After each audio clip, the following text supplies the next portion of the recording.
digital.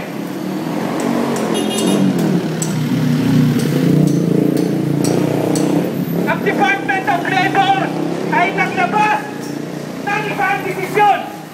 Desisyon na panalo ang Digital Employees Union na dapat makipagnegosasyon ang management ng digital sa Union.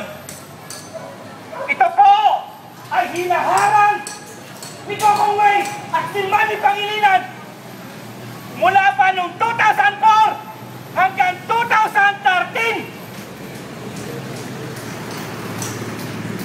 Mga kababayan ko ang Pilipino, makinig sa aming hinaing at sa aming isinusumbong. Panalo po kami sa Secretary of Labor, panalo po ang Union sa Court of Appeal, panalo ang Union sa Supreme Court. Ang Supreme Court ay nag-uutos